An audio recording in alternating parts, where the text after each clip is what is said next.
Selamat pagi anak-anak ibu semuanya, bertemu kembali dengan Ibu Edna pada pagi hari ini.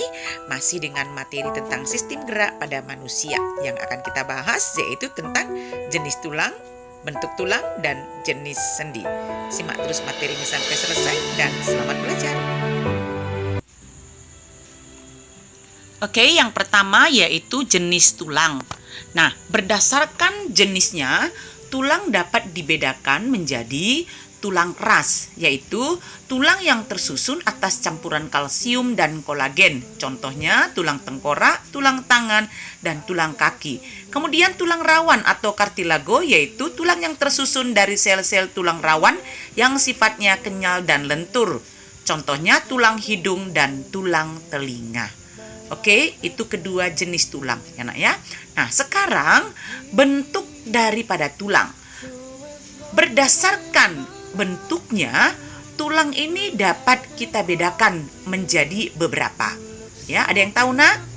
Oke, kita lihat ya. Yang pertama yaitu tulang pipa.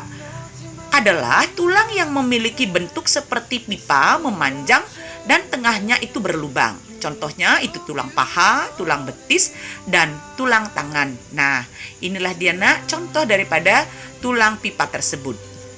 Ya, oke. Nah, yang berikutnya yaitu tulang pendek. Berbentuk pendek, bersifat ringan, dan kuat.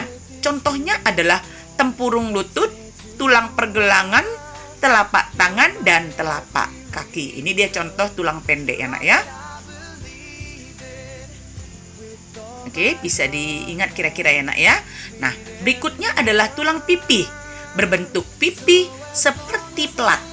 Ya, contohnya tulang rusuk, tulang dada, dan tulang belikat ya. Ini contoh ya nak ya. Contoh daripada tulang pipih. Oke, sambil dilihat gambar ya nak ya. Dan berikutnya adalah tulang tidak beraturan. Merupakan gabungan dari berbagai bentuk tulang. Contohnya tulang wajah dan tulang yang terdapat pada ruas-ruas tulang belakang. Nah, itulah dia keempat bentuk tulang ya. Nah, sekarang kita masuk struktur dan fungsi sendi. Nah, fungsi sendi adalah sebagai penghubung antar tulang agar tulang itu dapat bergerak. Oke nak ya. Nah, hubungan antar tulang yang satu dengan yang lainnya itu disebut dengan persendian. Oke nak, yuk sekarang kita lihat macam-macam persendian. Ya, apa saja? Nah, berdasarkan sifat gerak dan berdasarkan bentuknya. Yuk, ini akan kita pelajari ya persendian tadi. Yang pertama berdasarkan sifat gerak, dia dikelompokkan menjadi sendi mati atau sinartrosis. Adalah hubungan antar tulang yang tidak dapat digerakkan. Ya, kemudian sendi gerak atau diartrosis, hubungan antar tulang yang memungkinkan gerak tulang secara bebas. Ya, itu dia yang kedua. Nah, kemudian sendi kaku atau amfiartrosis, hubungan antar tulang yang memungkinkan terjadinya gerak tulang secara terbatas. Contohnya tulang pergelangan tangan. Oke nak, sudah paham nak? Itu berdasarkan sifat geraknya. Ya. Nah, sekarang kita lanjutkan ya. Persendian memungkinkan terjadinya gerakan ya. Ada 5 bentuk sendi peluru memungkinkan gerakan ke segala arah. Contohnya sendi antar lengan atas dan bahu. Nah, ini berdasarkan bentuknya ada sendi peluru ya nak ya. Nah, kemudian ada sendi engsel memungkinkan gerak satu bidang seperti pada engsel pintu ataupun jendela.